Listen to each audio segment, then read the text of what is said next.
नमस्कार। आज हम आपको सिर्फ एक खबर नहीं बल्कि एक ऐसी दर्दनाक कहानी सुनाने जा रहे हैं। एक ऐसी कहानी जिसमें दोस्ती के नाम पर विश्वासघात हुआ और एक मासूम की जान ले ली गई। गोपालगंज के जनता बाजार में एक ऐसी वारदात हुई जिसने पूरे इलाके को हिला कर रख दिया। दोस्तों ने फोन किया और घर से बुलाया, फिर बहुत ही बेरहमी से चाकू मारकर उसकी हत्या कर दी जाती। ये सिर्फ एक हादसा नहीं बल्कि इंसानियत पर एक दाग है। कैसे कुछ चंद मिनटों में एक जीवन पूरी तरीके से खत्म हो गया और कैसे एक परिवार का सब कुछ पल भर में ही छिन गया। आज हम इसी कहानी की तह तक जाएंगे। ये कहानी है 22 साल के फैसल अहमद की। फैसल को शायद अपनी मौत का अंदाजा भी नहीं था। वो अपने दोस्त के फोन पर घर से निकला था। उसे क्या पता था कि जिस दोस्ती पर उसे सबसे ज्यादा भरोसा था वही उसकी जिंदगी का आखिरी रास्ता साबित होगा। त्रिपुर थाना क्षेत्र के जनता बाजार में लगे इस सीसीटीवी कैमरे ने जो कैद किया वो दिल दहला देने वाला था। आप देख सकते हैं कि फैजल अपने दोस्तों के साथ खड़ा है। अचानक बातचीत बहस में बदलती है और फिर देखते ही देखते 5-6 युवक उस पर टूट पड़ते हैं।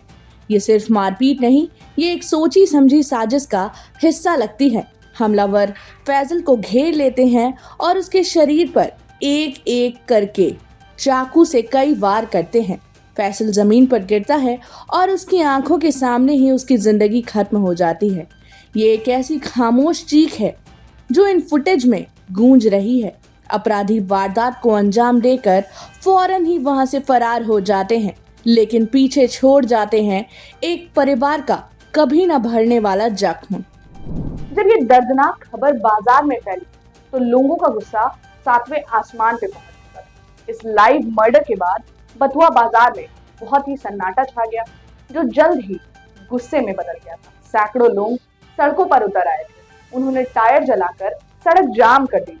उनका गुस्सा पुलिस की कथित लापरवाही पर था। लोगों का आरोप था कि अगर पुलिस गश्त कर रही होती तो शायद अपराधी इतनी हिम्मत ही नहीं कर पाते। ये गुस्सा सिर्फ एक युवक की मौत का नहीं था, बल्कि ये आम जनता के मन में कानून व्यवस्था के प्रति बढ़ रहे अविश्वास का प्रतीक भी था। लोग पुलिस से कई सवाल कर रहे थे। क्या हमारे बाजार में अब कोई सुरक्षित ही नहीं है?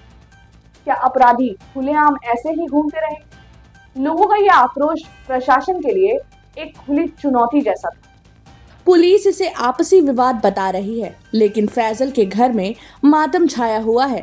फैजल के पिता मोहम्मद वसीम और उनका पूरा परिवार अभी भी सदमे में है।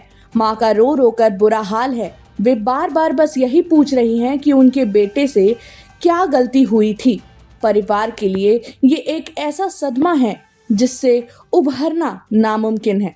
पुलिस और प्रशासन के लोग लगातार परिवार को समझाने और सांत्वना देने की कोशिश कर रहे हैं, लेकिन उनकी हर बात तब बेमानी लगती है जब तक कि फैजल के हत्यारे गिरफ्तार नहीं हो जाते। इस घटना को कई घंटे बीत चुके हैं, लेकिन पुलिस के हाथ अब तक खाली हैं। सीसीटीवी फुटेज में साफ साफ दिख रहा है कि हत्यारे को पकड़ने में हो रही देरी न्याय की उम्मीद को कमजोर कर रही है। गोपालगंज में हुई ये वारदात हमें कई गंभीर सवालों के सामने खड़ा करती है। क्या दोस्ती का मतलब सिर्फ इतना ही रह गया है?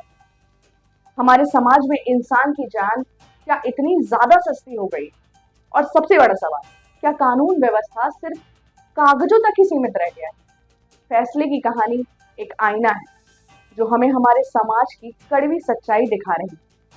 ये कहानी हमें याद दिलाती है कि जब तक न्याय नहीं मिलता तब तक पीड़ित के परिवार का दर्द और समाज का गुस्सा बिल्कुल भी शांत नहीं होने वाला। अब ये प्रशासन की जिम्मेदारी है कि वो जल्द से जल्द इन अपराधियों को सलाखों के पीछे पहुंचाएं और फैसले को न्याय दिलाएं। तभी शायद ये कहानी एक दर्दनाक अंत से न्यायपूर्ण अंत में बदल पाएगी और फैजल के परिवार वालों को थोड़ी सांत्वना जरूर मिलेगी।